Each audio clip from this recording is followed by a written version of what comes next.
Halo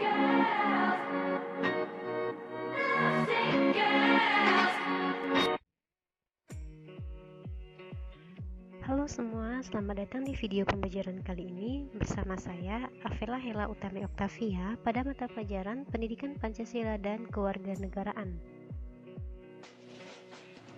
Nah, pada video pembelajaran kali ini kita masih memasuki bab 3 perumusan dan pengesahan Undang-Undang Dasar Negara Republik Indonesia tahun 1945.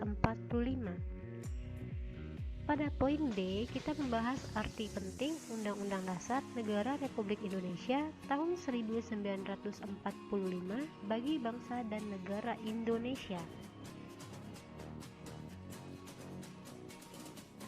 Setiap bangsa yang merdeka akan membentuk suatu pola kehidupan berkelompok yang dinamakan negara.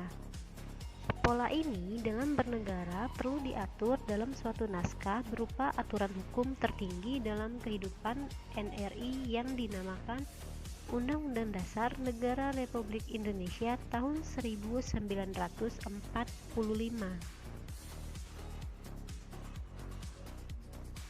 Nah, coba kalian lihat kehidupan dalam sekolah kalian dapat diibaratkan sama dengan kehidupan suatu negara.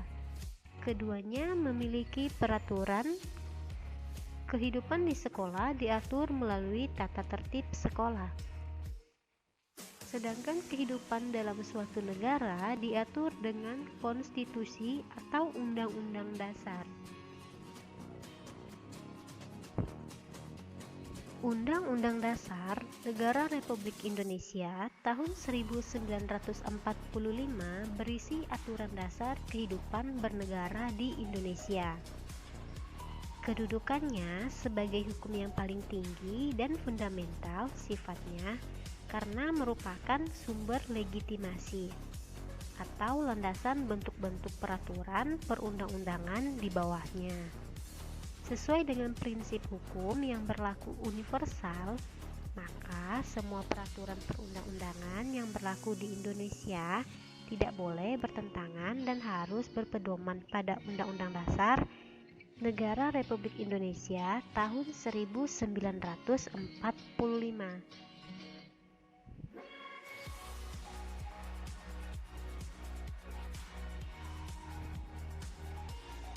Nah, di sini ada fungsi konstitusi dapat dirinci sebagai berikut. 1. Penentu dan pembatas kekuasaan negara. 2. Peraturan hubungan kekuasaan antar organ negara. 3. Peraturan hubungan kekuasaan antar organ negara dengan warga negara.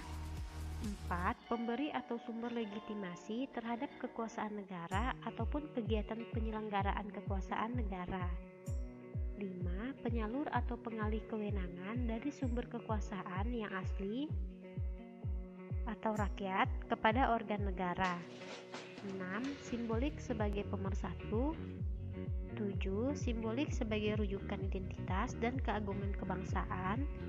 8. Simbolik sebagai pusat upacara.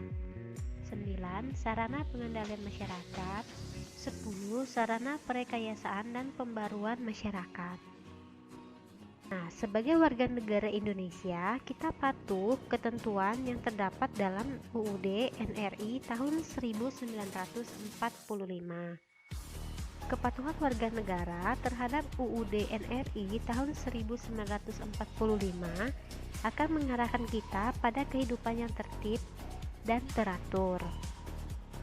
Sebaliknya, apabila Undang-Undang Dasar Negara Republik Indonesia tahun 1945 tidak kita patuhi, maka kehidupan bernegara kita mengarah pada ketidakharmonisan. Nah, akibatnya bisa terjadi perang saudara. Dan siapa yang akan dirugikan di sini? Semua warga negara Indonesia. Karena hal itu dapat berakibat tidak berwujudnya kesejahteraan. Bahkan mungkin bubarnya negara Republik Indonesia.